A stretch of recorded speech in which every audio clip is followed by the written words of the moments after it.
निकाल दे लगा आजो मौका देता नहीं। अरे किरला रे पूर्ववारी रेला रे पूर्ववारी अरे गुमुटी रे मजनुआ अरे मिले होई जब छुट्टिए मजनुआ मिले होई जब छुट्टिए मजनुआ कहाँ अरे तो पतो नहीं है रास्ता में यानी कौन करे करके हेलो जब गड़खा से हां जी आरा चल जाई हां देखो रहिया में चिरान पड़े तो चिरान में कहीं घूमती बिया ओई जे गोलू राजा से भेंट हो जाए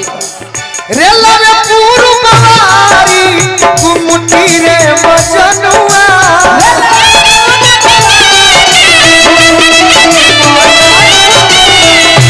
ये तो कमी बाकी देवरा और ताके लागेले कुछ ना ना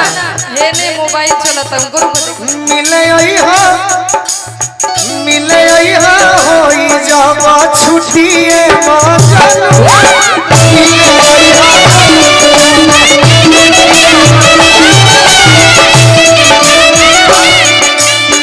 देखो समय घड़ी में 3 बजे होई भैया नु अब पैसा आई एकर मतलब जानो हमरो के चिन्ह 3:30 कि कमीनी एहू टाइम पर हो जाई बाकी मिल कर रहब तबे तो दिल में रहब सही प्रमोद भैया आशीर्वाद देले बानी हां हां चिन्ह के होई तो कैसे चिन्हबू कैसे चिन्हबू और सकुटी से आईबो ना और सकुटी से आईबो ना दीपिका होते ड्यूटी से छुट्टी उजला सकुटी से आईबो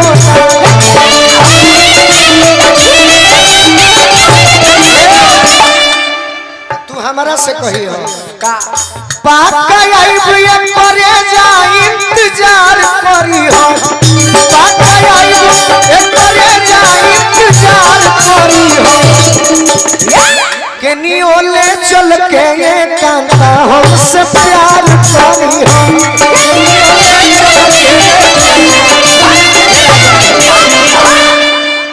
मौका कहियो मिली भगवान हमें हृदय भैया माँ जल्दी हो जवानी के लुटी उजरा सकुटी से आईबो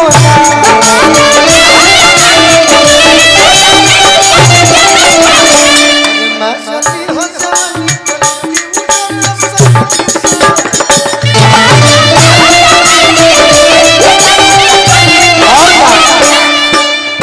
हमारे के चिन्ह के हुए अच्छी जी हम धोती कुर्ता वाला गोलू राजा हमें हां हां तारा के चिन्ह के हुई तो कैसे चिन्ह कैसे बतौले रहलू आज से 2 साल पहले हां जी कि लाल हेलमेट पिंक कुर्ती पाछू नरिया करिया आके सटी के बिरे कमारब तोहरे भी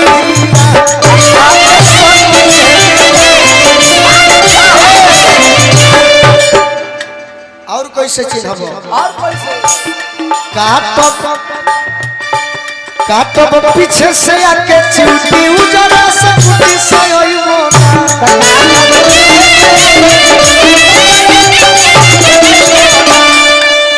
झूठ ना कहे के बड़ी अच्छा गायिका होई हां जी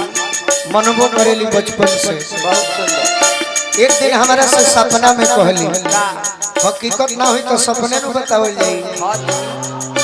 कि आपन पूरा करी हम मनावा के ड्रीम गोलू जी आपन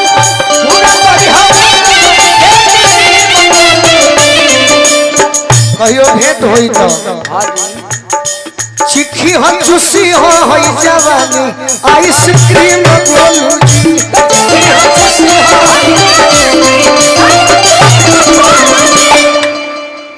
शिकारी जी उठे से पी हो फुर्ती उजरा सकुटी से आईबो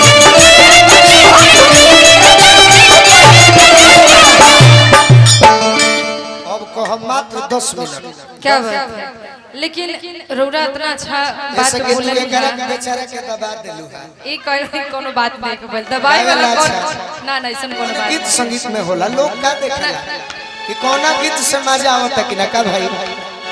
हम दबावे के पर्पस से ना गइनी हां हम तो एंजॉयमेंट के पर्पस से और गइनी सही तरह तुम रहिले के चिंता भय करा हमर दुलरू आप अपना स्किल लेकर बैठो ना यार बैठिए बैठा ना तो प्रमोद भैया हमारे भाई है जौन तू निमन काम कइले रह भोर में